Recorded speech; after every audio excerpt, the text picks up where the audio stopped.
看来今日是不能与你尽兴一战了。若非我已用了18剑阵，你又岂敢与我一战？哦，倒是很少见你这般说话了。平日里遇到你，怕是连情绪波动都难以见到。看来你是真的急了，想用这样的办法来激怒我。即便如此，你依然不是我的对手。当年你我并称2家年轻一代第一高手，可你会的，木子哲也会，而我会的，就连苏老爷子也未曾见过。是吗？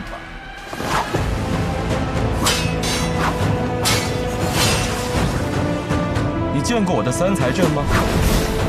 此阵是我耗费多年心血所改进，一招一式更是严丝合缝，不给对手留半分机会。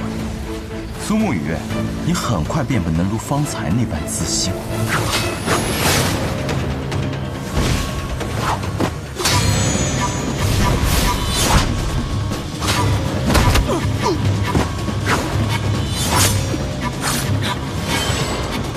别费劲了，他们都长期服用了我穆家新调制的血统素，不知疼痛，只知听令即供。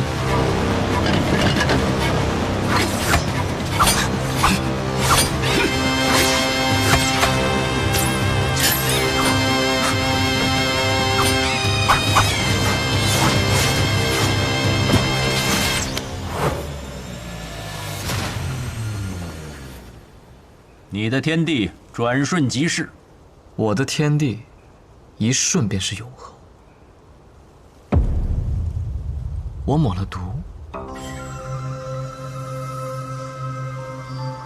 对穆家人用毒，就凭你，我这点毒自然伤不到穆家家主，但是嘛，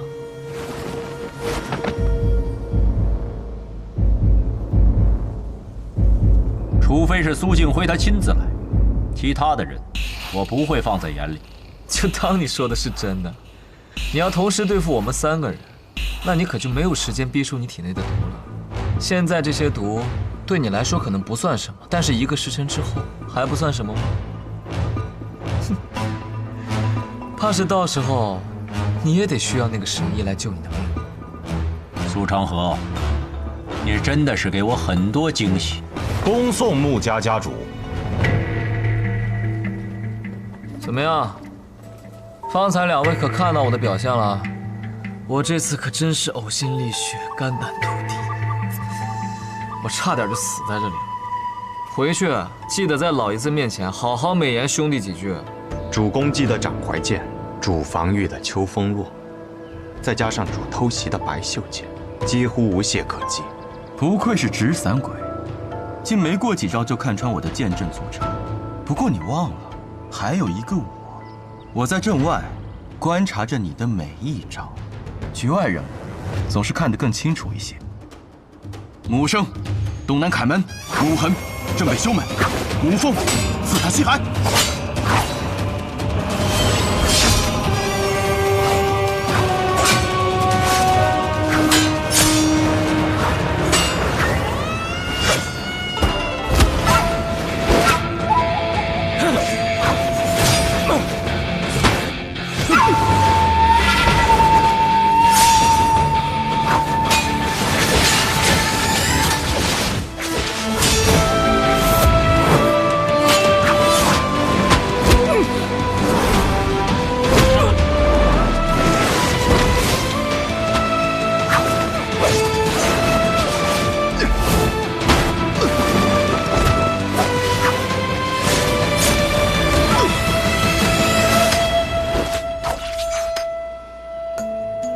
3才阵又如何？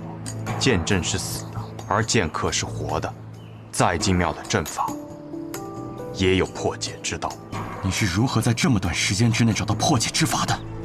我从一个以剑闻名的地方而来，在那里有专门的人研习天下剑法，也有专门的人破天下剑术。我父亲曾说过，若非剑仙，在其面前，没有人有资格提剑这个字。吴建成，你竟是出自吴建成！我未用18剑阵，你便败了。你以为我只带了这3个人？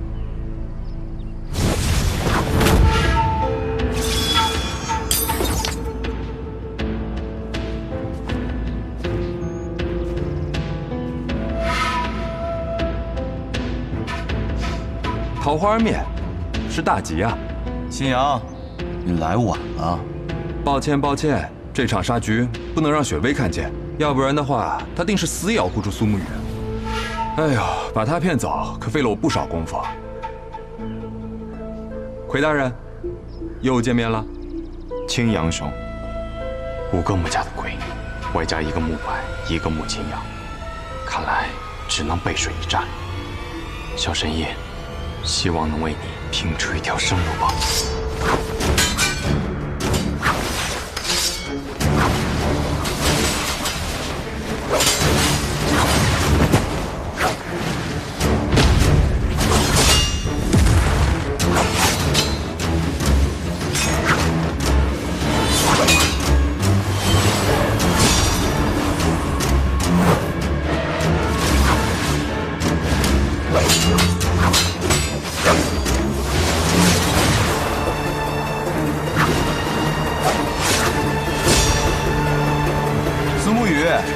欠下这阵，你可撑不了多时。妈的，苏昌火那个臭小子，真不是个东西。哲叔来了。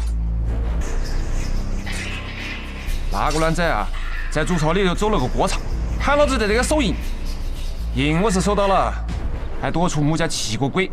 哲叔此言何意呀？让你讲话了没有？哲叔还是这么喜欢营造出我很厉害的气氛。我还要营造啊？老子本来就很厉害。哲叔接下来怎么打算？我打算狼子不杀你，还能完成老爷子的任务。怕是有些难啊。确实有点难。但我们2个毕竟也算是萝莉之交啊。莫逆之交。哎，对。哎呀，吃了没文化的亏。哎，要不这样子嘛，我们2个联手，先杀了穆家这几个鬼，剩下来就是我们苏家自己的事了。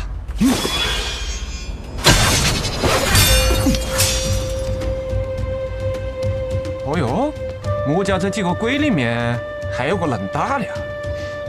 久闻哲叔大名，就算不能打，也要假装能打呀。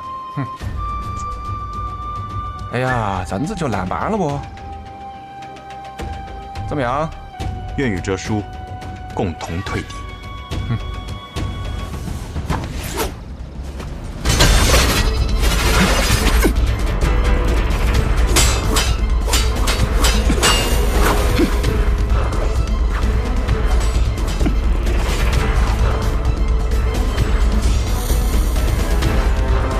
抱歉了，小木鱼。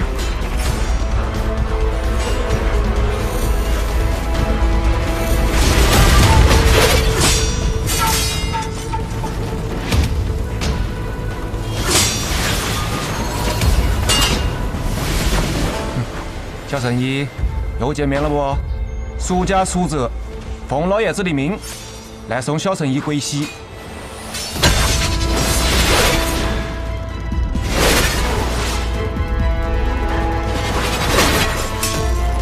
归总部，狗东西！你究竟是哪个？我是白鹤怀，药王谷的神医啊。你母亲可是姓温？你刚才使用的鬼种步是我改良过的，普天之下我只教过他1个。是，那又如何？苏哲，你和白神医究竟是什么关系？要你管啊！好，我不管。来啊，动手！都给老子滚！苏哲，你到底是哪边的？你母亲的名字可是叫温若锦，小名阿鹤。是。那你是？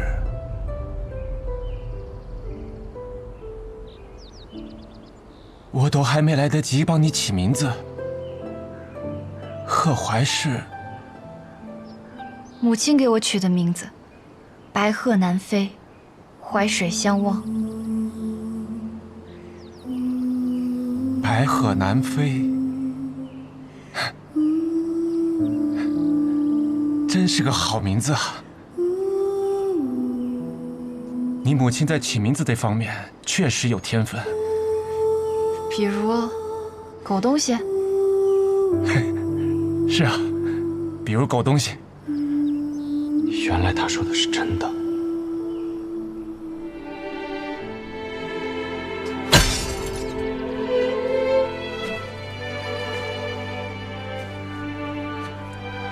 有没有受伤啊？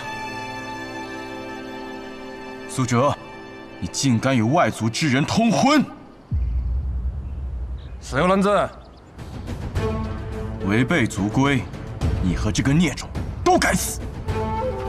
批发，整个安河都开始霸道杀大家长了，你跟我这个讲屁的族规！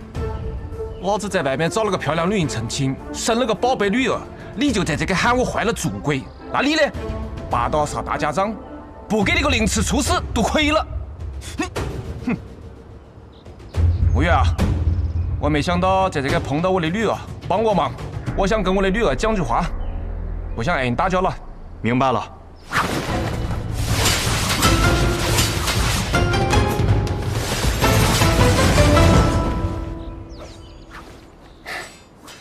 真是意外的重逢啊！要是站在这刻的是你的母亲就好了。女儿就不行了吗？女也好，要是老婆的话就更好了。老婆再好，你不还是一次都没有回来？我不回来那是为了你们好。我看过大家长的记忆了，他明明给了你自由。是啊，他撮合了我魁的身份，给了我自由。我满心欣喜地去了文家，但你的母亲还是患上了不治之症。你那个外公把我赶了出来，他跟我讲，我要是再靠近文家，靠近你一步，他就杀了我。当然，我是不怕他的，但是我后来想了想，我要是留到你的身边，确实会给你带来更多的危险。狗东西！喂，狗东西是你母亲喊的，你啷子也要喊我声爹嘛？狗爹！啊，得，哎，狗爹也是爹。你还杀我不？哎呦，这不就是一场误会吗？你看，现在误会解开了。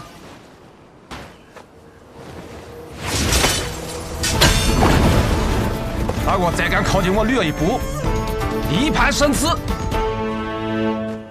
哲叔啊，你这变脸的速度也太快了。都是自家兄弟，讲什么见外的话？少主，他们两人似乎准备联手。既然他们苏家要打，我们便同他们打。难道我们还怕了他们不成？那苏哲可是当年苏家第一高手。我家那个小术士有句话你讲错了。什么话？我现在还是苏家最强的。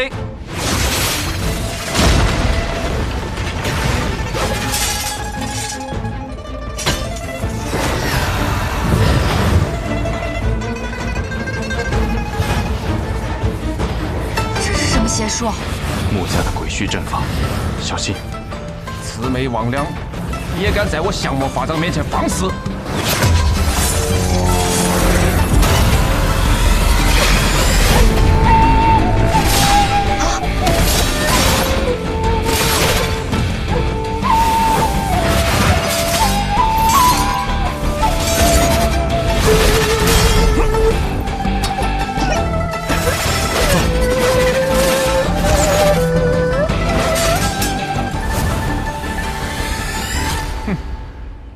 针还没起，就挨我破了。哲叔，当年我们共抗魔教的时候，怎么没发现你有这么厉害？那个在我女面前肯定要卖力点了嘛，对付那些魔教又不给银子，差不多就得了。哲叔还是留手了。哎呀，那两个小子还是有点本事的，给他们跑了。那我们接下来。你们父女二人重逢，我是不是应该先避开会儿？不必，你就站在这儿吧，不然更尴尬。这个危难之际互利重逢，这种感应的情形，你就是我也没什好适应啊。那便边走边聊吧，时间紧迫，得快些回到筑巢中。好。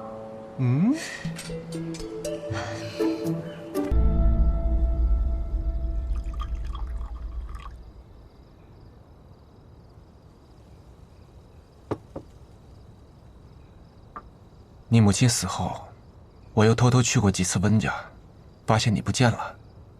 没想到你竟然是去药王谷学了医。你回了我们温家那么多次，一次也没有与阿娘相见吗？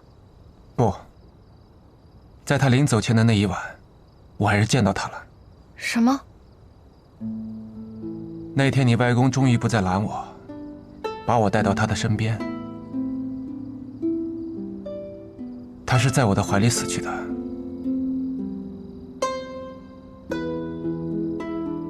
那时你还小，就睡在旁边的小床上，很安稳，一夜都没有醒来。但是我外公的口中，你却是个薄情寡义之人，欺骗了我阿娘的感情。这个糟老头子！但是在我阿娘口中，你却不是这样的，所以我就想找到你，亲口问问你。那时候年轻，只要觉得喜欢，便大过一切。以我的能力，定能对抗暗河的规矩。我原本打到他们都快同意了，可是当他们听说那姑娘是温家的千金，就连大家长都不愿帮我了。哎，还是不行啊。狗爹，你会跟我一起走吗？自然是，女儿到哪我到哪，女儿指东我不往西啊。那这样就不算违背了你们暗河的规矩。现在世道这么乱，大家都不讲规矩，那就各凭本事喽。好，那等我治好了大家长，你就和我一起去南边。好是好，可是为什么呀？女儿啊，你这么尽心尽力的要救活大家长，是不是看上苏沐雨那小子了？都说沐雨是暗河100年来的第一美男子，看来所言非虚啊。不过，看上暗河的男人，可不是什么好事儿啊。不是我说狗爹，你怎么连自己都骂？那是什么原因啊？那自然是因为给钱啦。哎呀，你怎么跟你母亲一样？这是最重要的事情，好吗？不过，我们还是要等到医治好大家长再走，不然之前的努力不就全都打水漂了吗？而且，暗河既然受了我们这次恩情，总不至于还拦着我们，不让我们家人团聚了吧？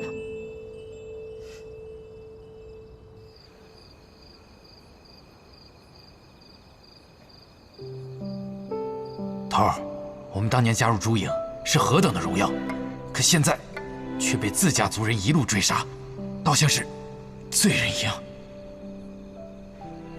是我的原则，让追随我的这些人成为了被家族抛弃，在暗河中无可依附的亡魂吗？魁大人，刺蛇，打扰魁大人独处了。神医和哲叔在谈事，让我先把伤药送来。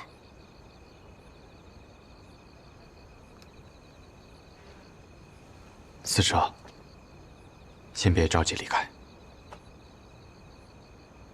魁大人还有别的吩咐吗？你入朱营的时间，应该是所有人里最短的吧？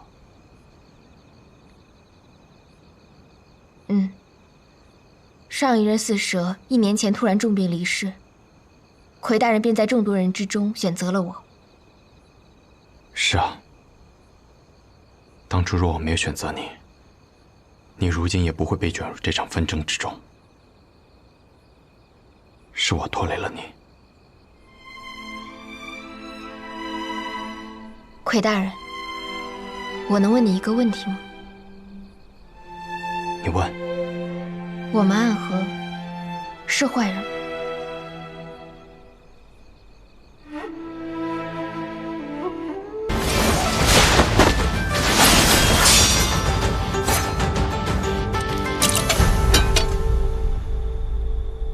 说给员外那位听的话我已经说完了。苏沐雨，我们该执行自己的计划了吧？长河，我无法背叛大家长。愚蠢！这次三家铁了心要谋你，我会为你铺好路，你只需要做好握住绵龙剑的准备。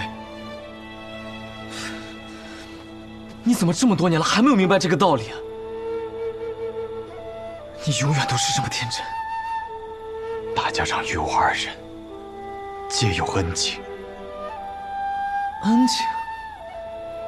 他们培养我们是为了替他们去杀人，我们之间并不存在这可笑的东西。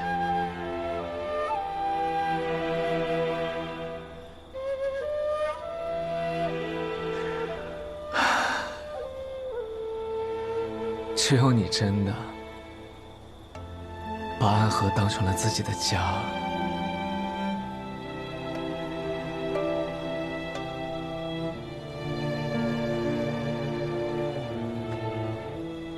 而我却始终做不到这一点。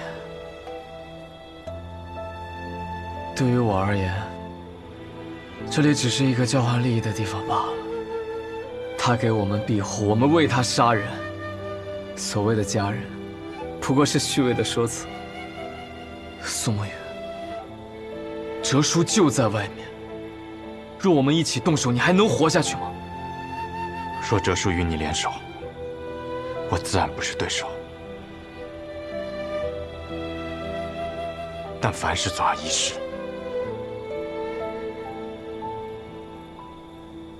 你要是说得通，你就不是苏沐雨。我真傻，和你白费这么多口舌。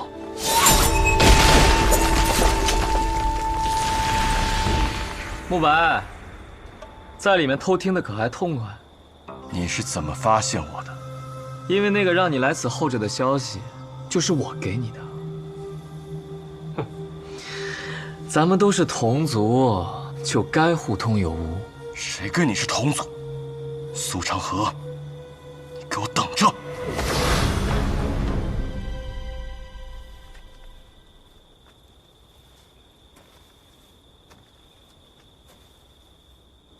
长河，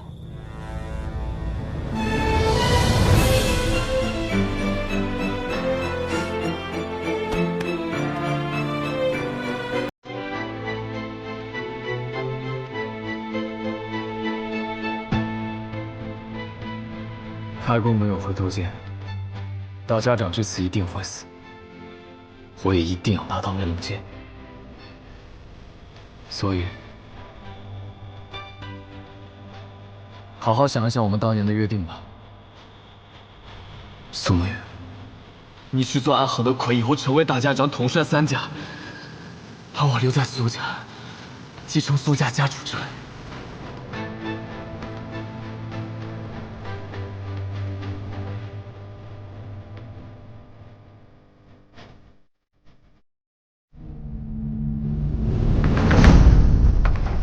这马车真有意思啊！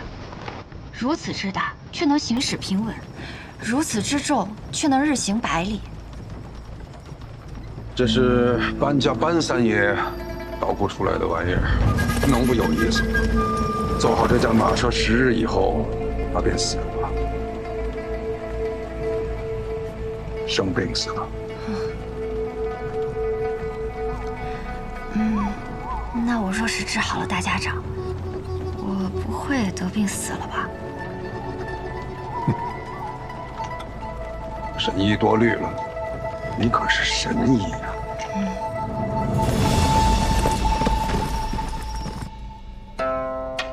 暗河之乱已经开始，不出10日，我们便会得到一个结果，让暗河的水蔓延整个江湖。入天机。长河，或许这一次，你我要对彼此真正的拔剑了。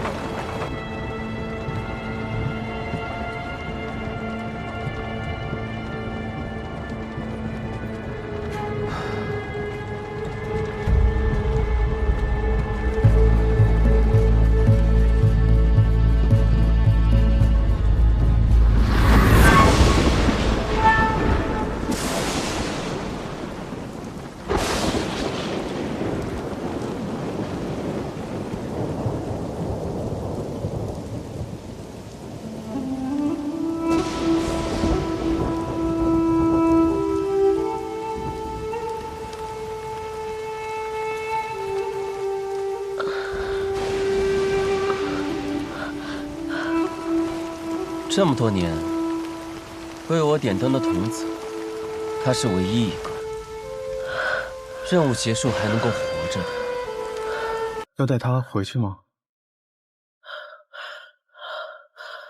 不必了。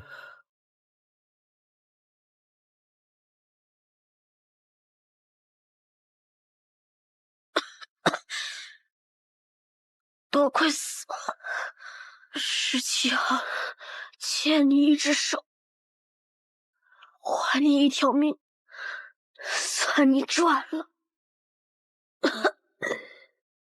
多少暗涌的情绪，不舍的沉淀，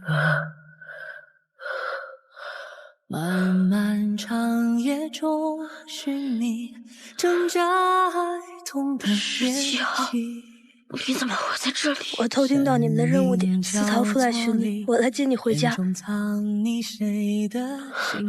那地方也能算是家吗？有家人等候便是家。你弟弟还在哪里？如同宿命随波蜿蜒，曲折谁能趟过黑暗的河？哪里会有彼岸憧憬一生唯一点光，倾尽颜色。辗转悲欢离合，恋恋不舍，思念在夜里醒着，心不由我，情字总无法逃脱。怎么总把自己搞得这么狼狈？反正每次你都会及时出现，我狼狈点儿也没什么问题。鬼哭院的试炼马上要开始了，各家主唤我们回去。这一天终于还是来了。哪里会有彼岸憧憬一生唯一点光，倾尽颜色。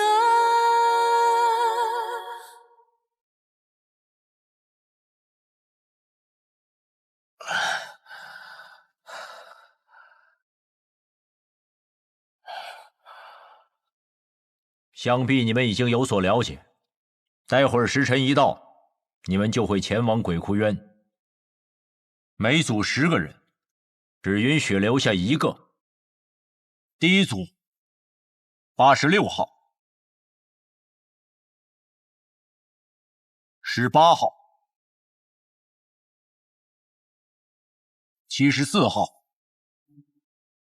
42号、34号、26号、17号。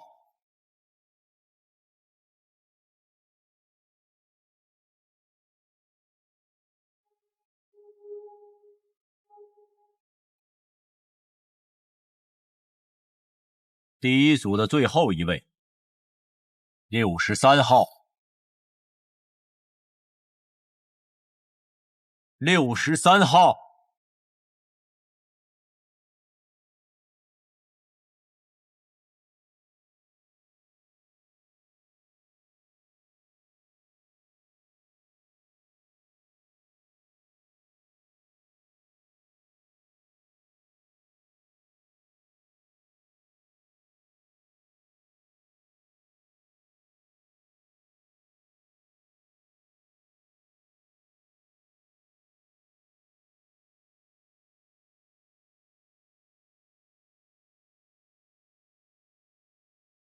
谁惹了穆秋兄啊？生这么大的气？穆子哲，你明知这二人是我苏家属意的，你这般行事，是要与我苏家为敌吗？别给我扣这么大的罪名，我可不敢。我只是在尽我总教习的职责罢了。职责？不把过强的两个人放在同一组，这是三家都默认的。你就不怕我上报提魂殿吗？等他们情深意重，把彼此看成兄弟的时候，再让他们自相残杀。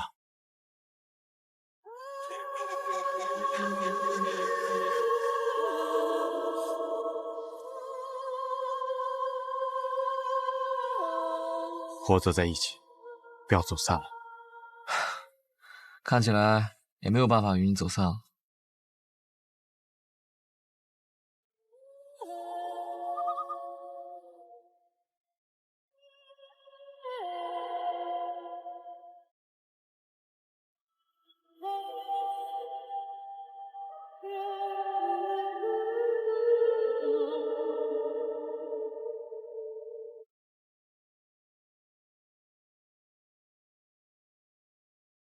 全都来了。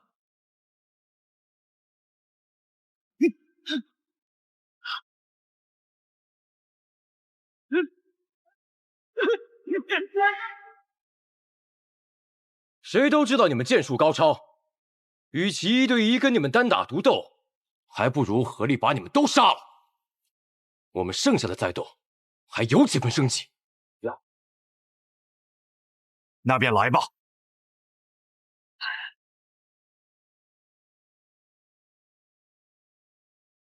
八戒阵，刀剑合十，攻守戒备，决一切生机。要胜此战，唯有一途，一二入局。我为尔。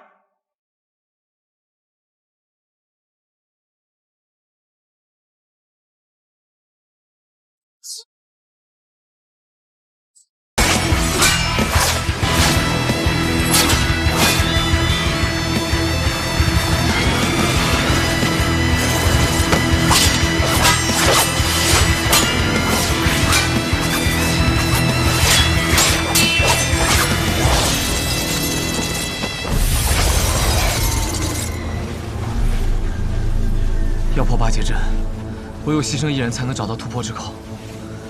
我们两个同时上，算怎么回事？我知道，我来。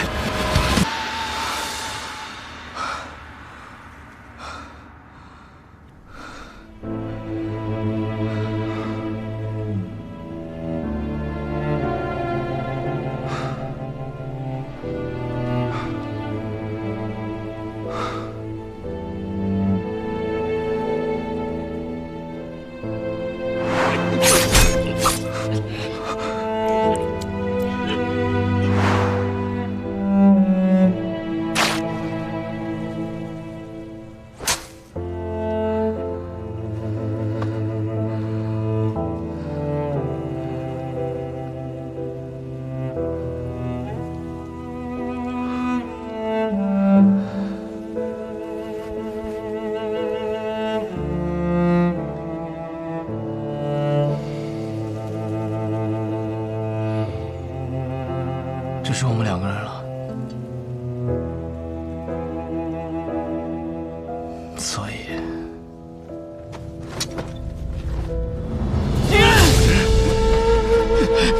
你疯了吗？你这疯子，停下来！我跟你说过，你的恩情，我迟早会还的。我不需要你还。你此前替我做点灯童子的时候，已是还了。暗河的规矩，10个人只有1个人能走出鬼窟园，成为3家之人。你若不成我的情，我们2个人都得死。一定会有办法的。我去和他们说，他们享有最顶尖的刺客，而我们俩是他们这些年里遇到最好的种子。他们不会愿意就这么失去我们的。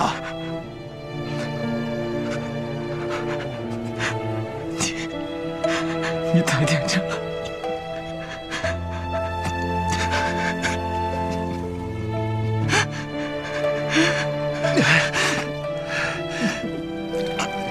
手放开！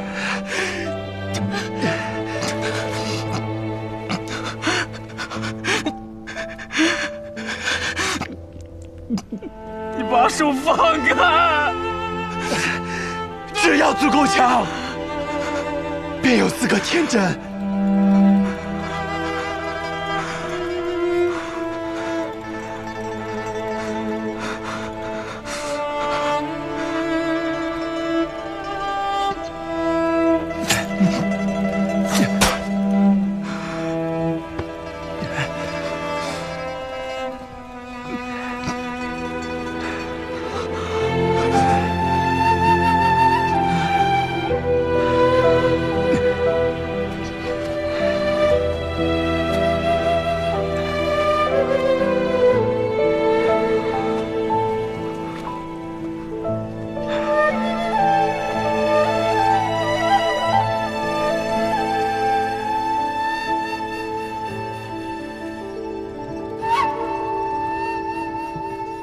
谁先了？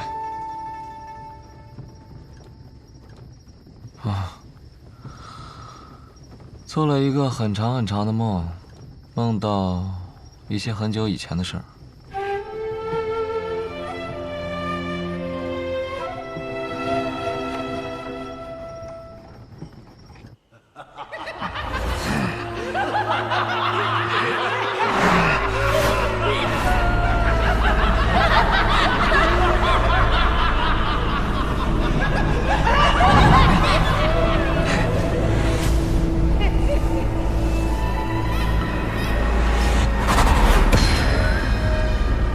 邪魔外道，无尽无身。我们是邪魔外道，不过是些魔障，看我一剑斩了你们！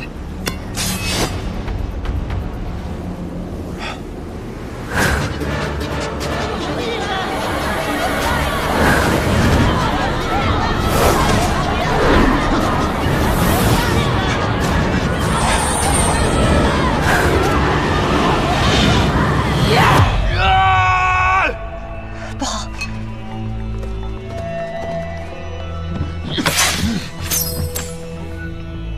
大家长，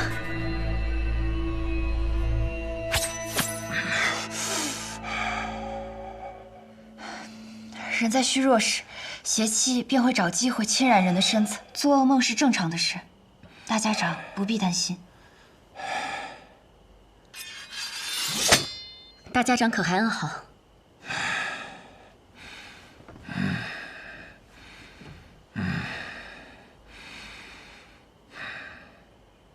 毛头，是。神医啊，你此生救过多少人？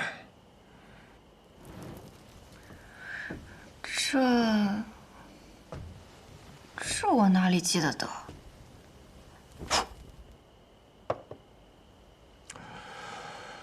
加上唐二老爷，我此生杀过832人，很多人，我甚至不记得他们是谁，但心底里总会有一个声音告诉我，那是我杀过的人。其实我不怕这样的梦。当他们出现的时候，我会拿起手边的剑，将他们斩杀得一干二净。我既然杀得了他们一次，那么自然我能杀得了他们第二次、第三次。无论是梦境还是现实，都不会有任何区别。但这一次，当我拔剑的时候，发现手里的剑已经断了，需要让沐雨快些回来。难道大家长就不害怕他在这个时候背叛你吗？不会的。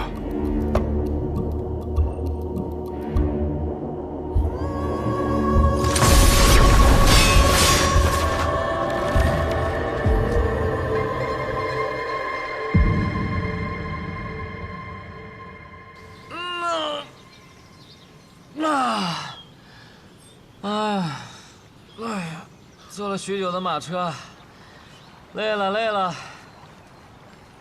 小上河，你这个样子能追到鹰，你到底是什么安排啊？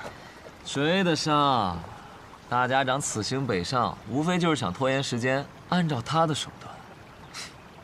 老爷子有没有事儿我不确定，但是我们这一批跑腿的，定是要被他清算，所以在我这儿，大家长必须死。然后呢？我对于苏沐雨的安排应当已经到了，让他见见几个故人，拖延一下他追上大家长的时间。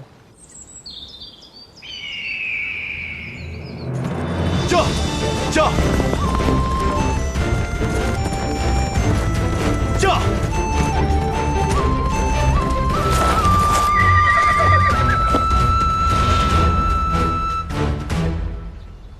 昌黎，宇哥，好久不见了。昌河派你来的？啊，是大哥让我来的。他说让我拦住你，实在不行，就哭到你心软。他是不是觉得我不会杀你？他自以为能猜透我的心，可我杀过这么多人，我也有无法控制住自己杀心的时候。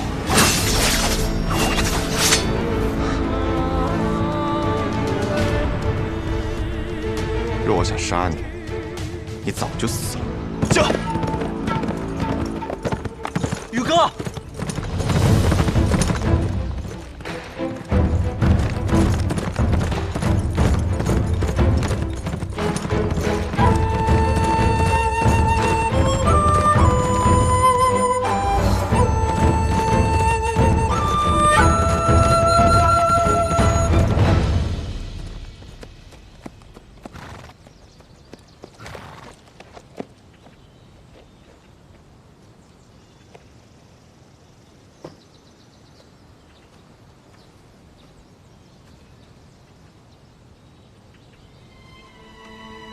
老师，你口中的老师这2个字，放在我的身上，我可不敢当。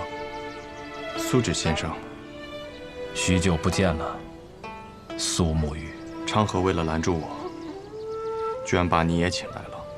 不必怪昌河，是我自己想来的。我想此事之后，或许我们便没有相见的机会了，就自请来此见你一下。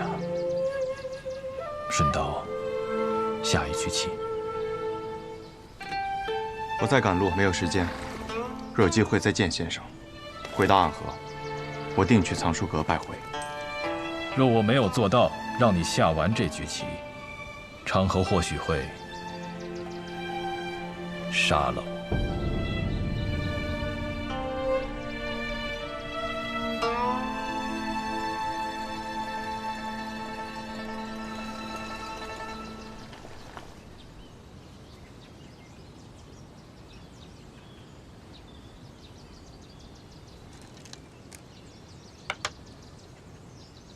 先生来此，是想劝我和昌河联手。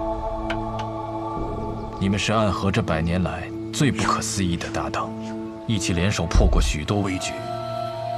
这一次，我相信你们一样可以做到。我听昌河说，4年前你们做过一个决定，他当上苏家家主，你当上大家长，成为执掌暗河的新主人。那他有没有说过，我并没有回答他的决定？大家长他值得你这样做吗？这个问题的答案重要吗？沐雨，当你用一个问题来回答另一个问题的时候，就代表你的内心并不坚固。可这问题没有答案，只有选择。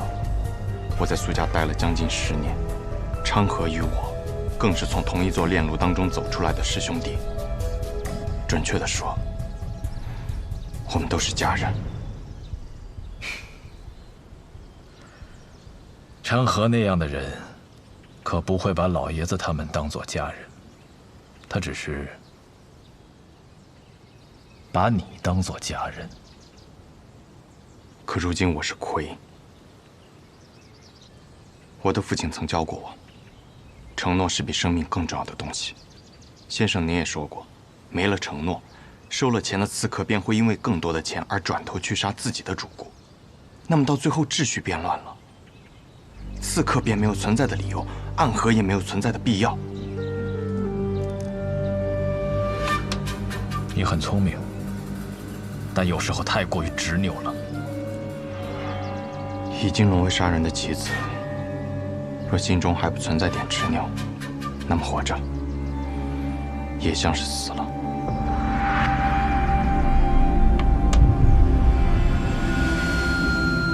先生，你败了，告辞。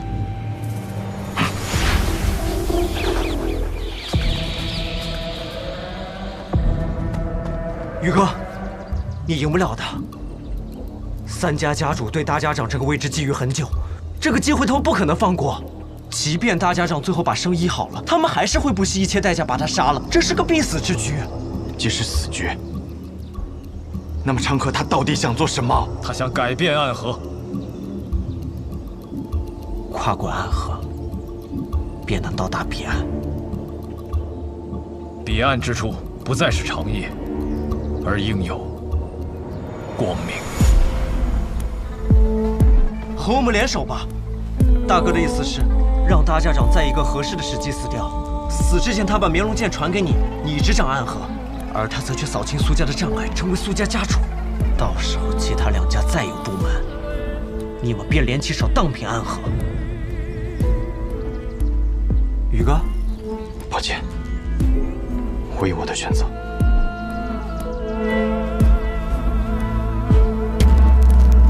大哥说了，若你拒绝，那他就自己当这个3家之主，到时候不管谁挡在他面前，他都会杀死，包括你，他这一生最好的朋友。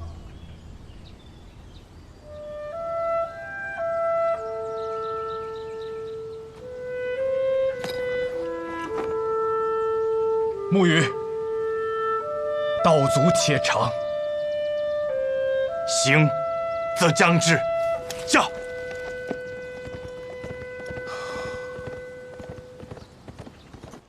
先中毒，再解毒，以身试毒。倒是有种不疯魔不成活的意思。只是我不太明白，为了几张银票，神医愿意为我以身试毒？自然是不愿意啊，我又不傻。不过我有一个办法，既能感同身受地了解大家长体内的毒，但同时又不会死。什么办法？移魂大法。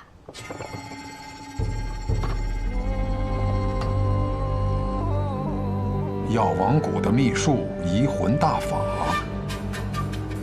若是一旦对某人施用此法，就能和他无感共识。他的过往和此刻的想法，都无法逃脱施用者的眼睛。若是遇到意志薄弱者，甚至能彻底占据他的意识。我初听到此门功法，还曾感慨，这哪里是医术，分明是邪术。确实，医者行医，治的是人身体里的毛病，而移魂大法却能治人心病。不过我这次对大家长施用移魂大法，为的是彻底去除你体内的毒。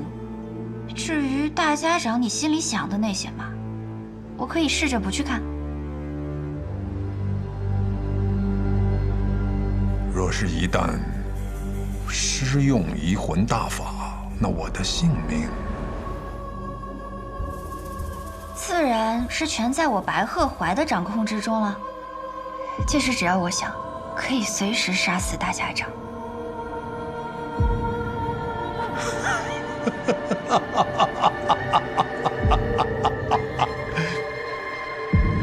我想试试。大家长能活几日就让他活几日吧，反正我们抓紧时间找机会，先把那小神医给杀了就是。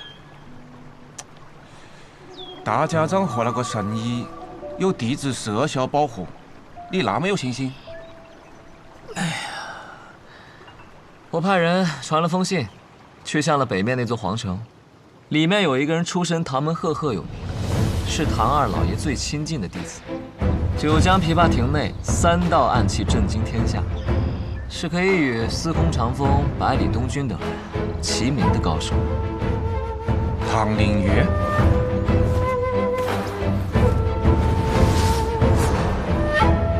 我不知道大家长为什么要杀唐二老爷，但我知道唐二老爷死了，最想报仇的人一定是唐灵月。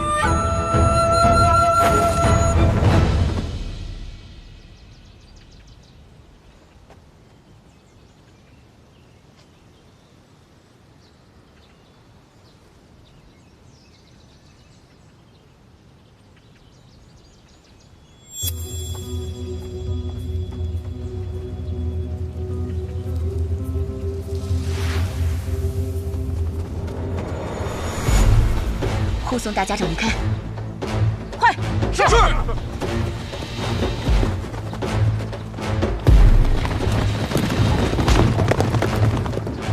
难得有片刻喘息，又要赶路逃命了。当你治好我，便无人敢来了。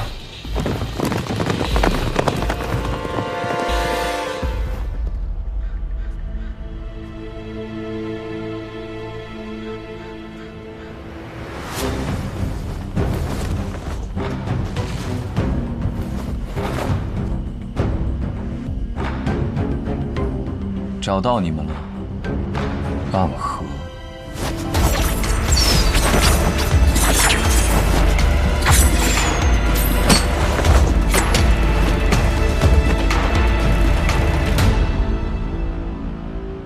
龙须真，你是唐门的人？唐门，唐连月。唐连月，原来是天启城4守护之一的玄武使啊！我要找的人不是你。你们大家长在哪？我要见他。纵然你是玄武使，但这里一不是天启城，二我们暗河也不听朝廷的指令。大家长岂是你说见就能见的？我并不是以天启城玄武使的身份来的，是以唐门弟子的身份而来。你们暗河的大家长杀了我们唐门的二老爷，这笔账我来负责清算。这个消息，玄武使是怎么知道的？如果是子虚乌有的事儿，那该如何呢？想必你们大家长早就走了，留你在此处断后，与我说这么多，不过是想拖延时间罢了。想走？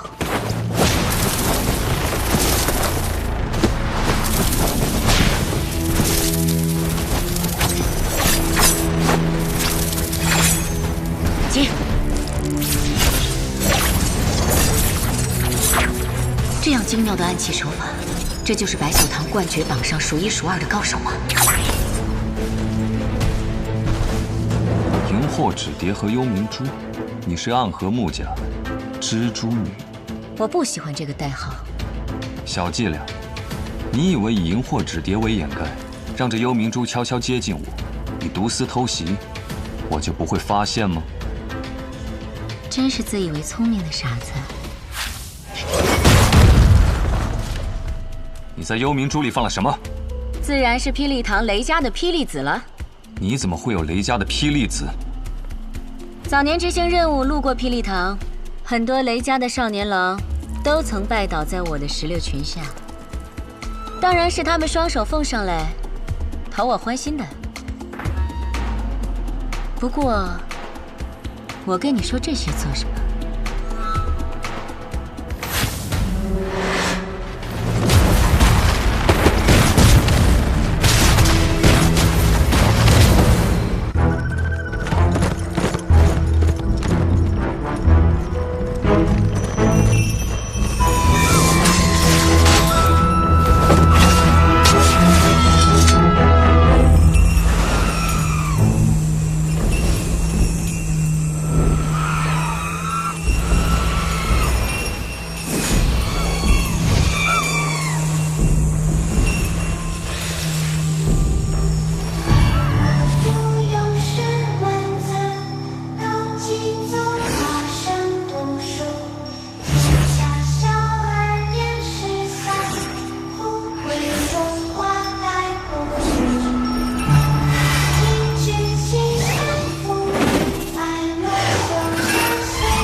童子点灯，阴魂索命。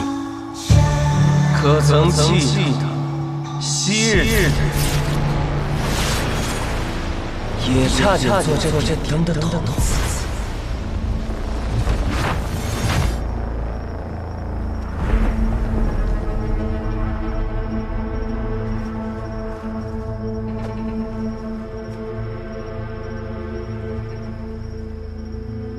穆家穆英真，你敢与我动手，是想叛离暗河吗？是吗？可我得到的消息是你暗算大家长，意图谋反。我来此杀你，是奉家族之命救出大家长。看来穆家还真是一片忠心啊。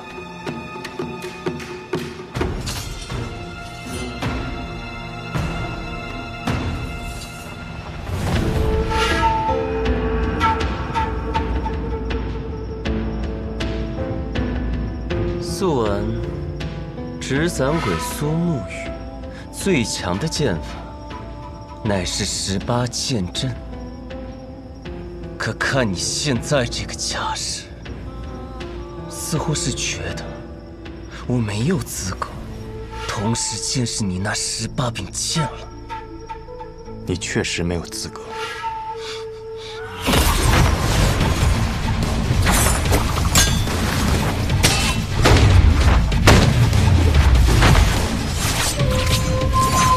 当年本该是你去的，可苏昌河代替你做了这点灯的少妇。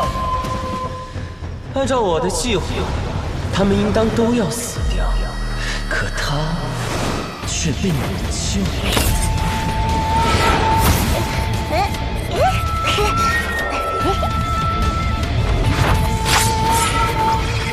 我想我明白为何他要替你。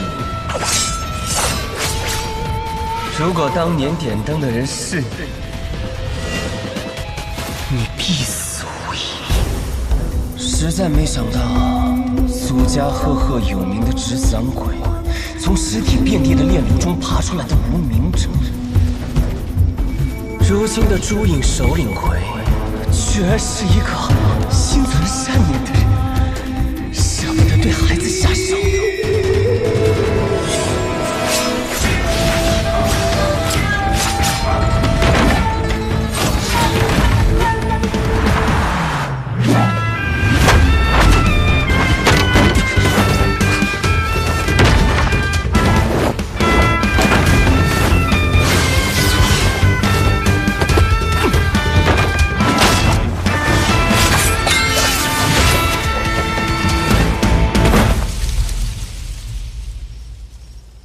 你的剑并没有想象中的快，是吗？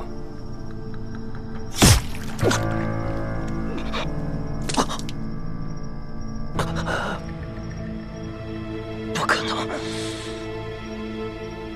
我明明挡下了那一剑。这世间我想杀死的人不多，但可惜。你便是其中之一。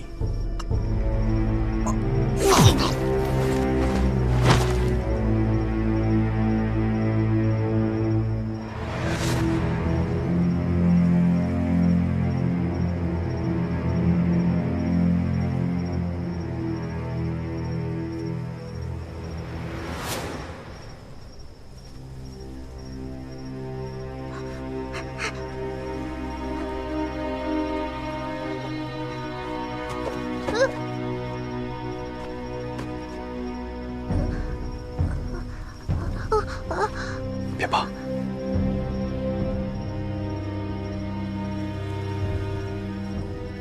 先找个地方和你的同伴们躲起来。这场纷争怕是要持续很久。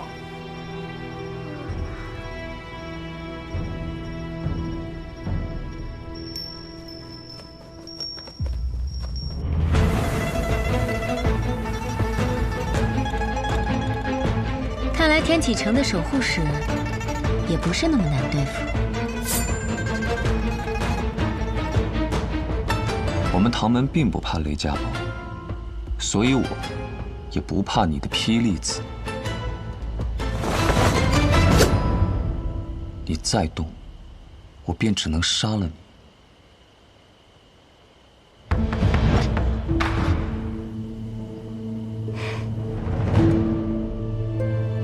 听说